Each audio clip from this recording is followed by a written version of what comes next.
Laura Alonso, diputada y candidata a diputada del PRO. ¿Qué tal, Laura? ¿Cómo estás? Hola, ¿cómo estás? Bien. A ver, más allá de discutir si salió primero el PRO o UNEN, que yo supongo que todos quieren sacar más votos que en las PASO. ¿Cómo hacen ustedes para diferenciarse de ese discurso de Carrió, que en el caso tuyo se parece bastante, ¿no? Un discurso que tiene que ver con la transparencia, con la corrupción y qué sé yo, y te aparece alguien que tiene un discurso similar, como Carrió, que le fue bárbaro en la elección? Mira, yo trabajé muchos años y trabajo en promoción de políticas públicas de transparencia y en lucha contra la corrupción. Pero no he tenido, porque no tengo un equipo y no tengo una formación de denuncióloga. O sea, tengo cierta aversión a los tribunales por no ser abogada, pero además porque creo que en un sistema con tantos problemas como nuestro sistema judicial, recurrir algunas veces a esa instancia alimenta la frustración colectiva.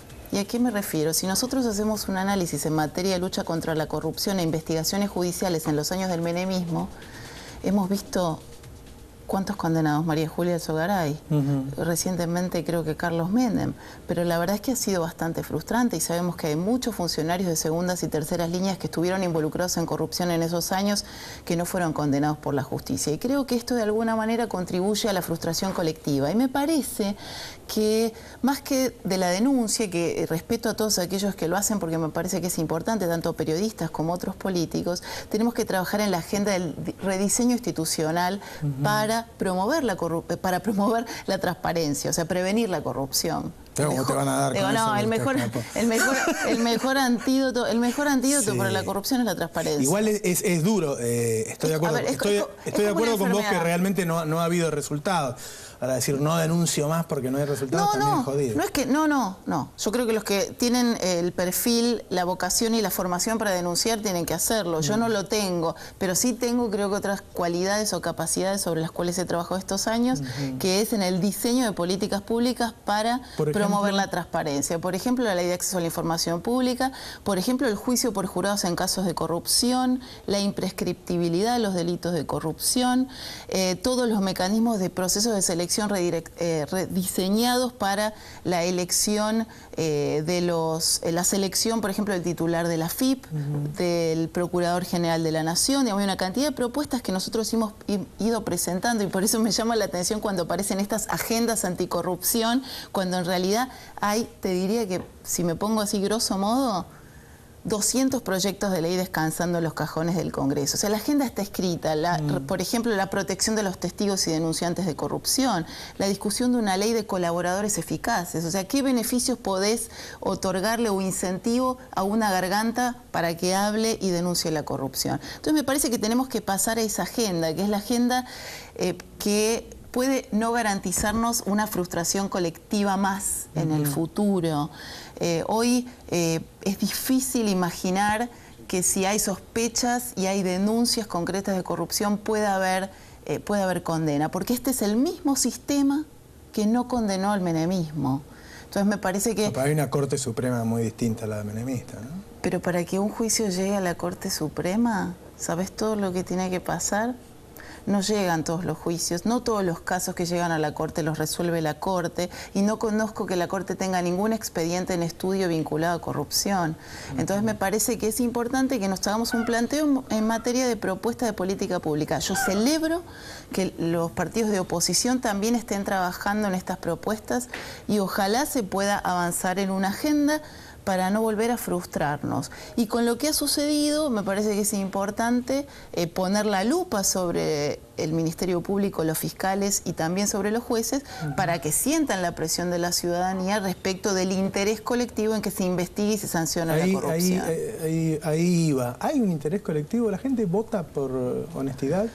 Yo creo que, no sé si vota por honestidad, creo que esta es una etapa que no pasaba hace un tiempo atrás, este es un momento donde hay un interés, o por lo menos ciertos sectores de la sociedad empiezan nuevamente a tener este interés o esta preocupación por el enriquecimiento de funcionarios públicos, por contratos públicos espurios, por determinadas situaciones que me parece que es bueno revisarlas, sobre todo pensando en la construcción de un sistema democrático que finalmente satisfaga las necesidades de las demandas de la ciudadanía, ¿no? Esta sensación que tienen muchos de que si aspirás a ser funcionario público de tercera, cuarta línea, o ahora peor, ser jardinero chofer de un funcionario público, te va a llevar a la fortuna en poco tiempo. Me parece que esos no son buenos ejemplos y me parece que hay que trabajar sobre ese tema. Y como yo te decía antes, porque la corrupción es como una enfermedad, no hay país que la haya eliminado.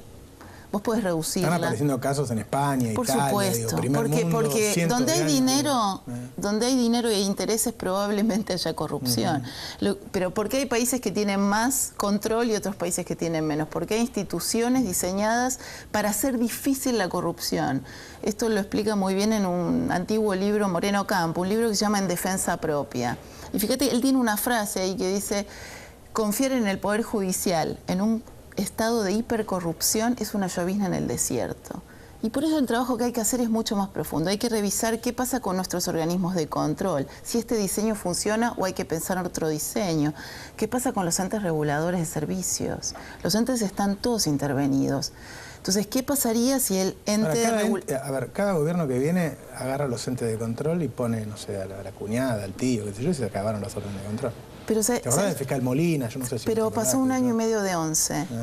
Y yo creo que esas muertes no pueden ser gratis, porque esas muertes le han costado mucho dolor no solo a los familiares y a los amigos de las víctimas, me parece que a la sociedad argentina.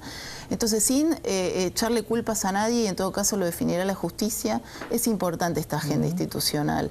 Y yo espero, por eso apelo a la ciudadanía. Cuando yo hablé en el debate de la reforma judicial y dije, acá no escuchamos el testimonio de las víctimas que buscan justicia hace años y décadas en la Argentina, el discurso de los familiares de 11 justamente apuntó a eso. Entonces tenemos que pensar en la justicia como un servicio, no solo como un derecho al que tienen que acceder todas las personas.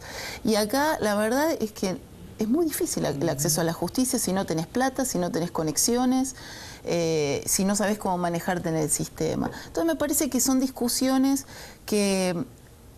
discusiones ineludibles para encarar los próximos 30 años de la democracia en la Argentina. Volviendo a la política y la última pregunta. El gobierno nacional sacó más o menos 30-31% a nivel nacional y en general es tomado como una derrota. El macrismo sacó 31-32%. Sí, nosotros hemos sacado en una interna donde se aparecieron otros, también hemos sacado el resultado que todo el mundo conoce. Yo creo que hay un cambio de tendencia en el electorado nacional.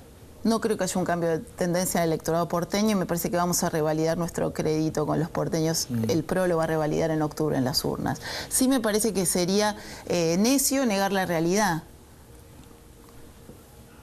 Nosotros no la negamos. Yo creo que hay otros que viven en un sueño que no es el real y me parece que se cometen errores. Yo creo que la presidenta se equivoca al no interpretar el mensaje de las urnas. Nosotros interpretamos que hay un mensaje en la Ciudad de Buenos Aires y nos hacemos cargo de ese mensaje y vamos a trabajar. Nunca dijimos no, hemos hecho todo lo que podíamos hacer. Sabemos que hemos hecho mucho, que podríamos haber hecho mucho más si el gobierno nacional hubiese colaborado y sabemos que también nos falta mucho más. Pero lo que no hacemos es desconocer la realidad. Y en ese sentido me parece que es importante salir de la trampa de la mentira. Yo creo que, y esto es me permito darle esta recomendación a la presidenta, sobre todo de mujer a mujer. Me parece que es importante dejar de mentirse a uno mismo, porque hoy la ciudadanía le reclama y siempre nos reclama a los políticos que estemos cerca. Y la forma de estar cerca de cualquier argentino es reconociendo la realidad. A un jubilado no le alcanza. A las mamás que cobran la asignación por hijo, sí es cierto que su calidad de vida mejoró, pero hoy tampoco les alcanza y quizás no es la vida que quieran tener de acá al futuro, vivir solo de un subsidio. Entonces me parece que tenemos que poner estas discusiones sobre la mesa y que es bueno que podamos discutirlo entre todos y ojalá la presidenta también lo entienda porque ella es un factor fundamental para este gran diálogo para el presente y el futuro de la Argentina. Muchas gracias, Laura. A vos. Volvemos en 10 segundos con Daniel Filmus.